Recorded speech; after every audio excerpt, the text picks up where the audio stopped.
چې کوم وخت کې بیا علالۍ نو اسماعیل علیه السلام ورته وایي ای بابا دا رسۍ د څه له راوړې ده وی بچې دا به تا له لاس پرې وتړم نو حلالول به اسان شي وی نه بابا ما له به لاس او خپې نه تړې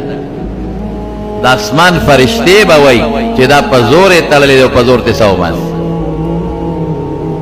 زه خو پر ازاده ته سملم خو د اسمان فرشتې به وایي چې نه په زور یې را سملولی دی لاس پې وله تړلی دي او حلالۍ به نو ما له به لاس پې به نه تړې چې زما لاس پې کوله وي بابا چاړه به ښه تېره کړي بچی هسې نه چې ته لاس پې وړقې ما نه کار خراب نه شي بابا وایي داسې کار وکړه چاړه ښه مضبوطه تېره کړه او بس چاړه له ښه مضبوط زور ورکړه او کلس ورکړه تر څو چې زه پوهېږم بس زه به لال شوی یم بیا دې لاسونه پېړه کړم وی ډېره ښه ده نو چاړه یې ورته تېره کړه نو چې چاړه یې ورته څنګه تېره کړه ابراهیم علیه السلام زور ورکوي چاړه کار دی وخت نه کوي نو اسماعیل علیه السلام ورته وایي بابا لږ صبر وکړه زما خو وی چې ما مه تړه خو نه وتړه هسې نه پلار او ستا غوندې د مینې پلار لاس دې کار نه کوي ما ته پته ولګېده ما خو په زور به کلس ورکړې خو لاس دې کار نه کوي لاس دې بابا کلچي نو هسې نه چې معمولي غوندې خراب زما دې مری له راشي او پوره لال نه شم او د ټوپونه شروع کړم د الله حکم به برباد شي نو لاسونه خپې راله وتړه او بیا ورته څه وایي وایي داسې وکړه بابا چې مخ راله لاندې کا او سټ مې ځان طرف ته کا او لاندې نه مې حلال کا وی زما سترګو سره چې ستا سترګې مخامخ کېږي نو دا ستا لاس ځکه رپي لاس دې ځکه رپي چې زما په مخ ستا سترګې لګي او زما په سترګو کې ستا سترګې مخامخ کېږي نو په دې وجه ستا لاس رپي بابا او بابا یو چل به بله دا کمیس رانه مخکې وباسه وروسته مه وباسه وروسته که ته وباسې دا به شلېدلې وباسې روغ به نه مخکې نه وباسه چې دا کمیس ما نه وباسې او زه کله حلال شمه نو زما دا کمیس په دې وینو کې لږ غوندې غوپه کړه او زما مور له یوسي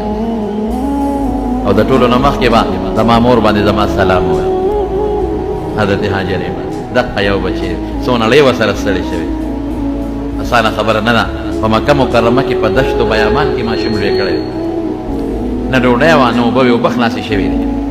خوراک هم ختم شوی دی او دا مور ورته تړتیږي او صفا غونډ او د مروه په غونډۍ کې منډې تړلې وای خوراک پسې منډې تړلې وای هغه ماشوم اسماعیل چې په غېږ کې په دشت و بیابان کې لوی کړی دی نو مور باندې به څه تېرېږي نو بابا زما دا کمیس به زما مور له یوسې او زما سلام به ورته ووایي اسماعیل په تا سلام ویلی او په خپله رضا باندې د الله حکم ته غاړه شوی دی او په خپله رضا باندې ما حلال کړی دی هم خوشحاله او زم خوشحاله او نښه دا ده چې کمیس مې دله روغ راوړی دی که په زور حلال شوی وي نو کمیس به خامخا شلېدلی روغ کمیس مې دله دا دی راوړی او بیا به ورته ووایې زما مور ته چې به مورې که اسماعیل دې یادېږي که نه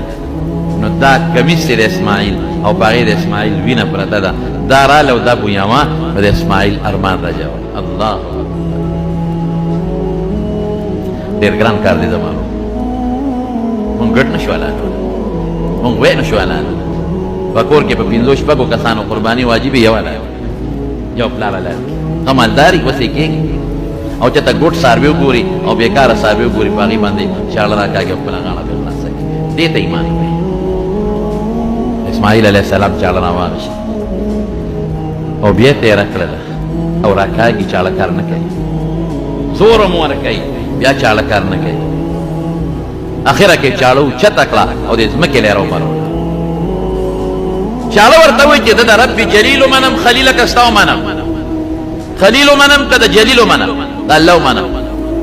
او دې وخت کې حضرت جبریل علیه السلام د جنت نه ګډ را په مخه کړی دی هغه ګډ چې حابیل قرباني کړی د آدم علیه السلام زوی او په جنت کې لوېده هغه یې را په مخه کړو او د هغه ځای نه حضرت جبریل علیه السلام اواز کوي الله اکبر الله اکبر الله اکبر الله اکبر د الله نه لوی ذات دی دومره لوی ذات دی چې ابراهیم هم د چړې لاندې زوی وغورځو او زوی هم خپله مرۍ د الله پاک په حکم د چړې لاندې وغورځو او د الله نه لوی ذات بل نشته دی الله چې څه فیصله کوي موږ به منو نو حضرت اسماعیل علیه السلام پوه شو چې څه مسله بدله شوه نو هغه څه وایي لا اله الا الله والله اکبر نو ابراهیم علیه السلام هم پوه شو چې بچې بچ شو نو هغه وایي الله اکبر ولله الحمد الله له ثنا ګډې راوړو ګډې حلال کې اسماعیل علیه السلام خدای پاک بچی نو په قربانۍ کې دا سوچم پروت دی د مارونو چې دا ګډ دا لالوم دا غویز دا لالوم دا د ابراهیم علیه السلام د بچی د قربانۍ په ځای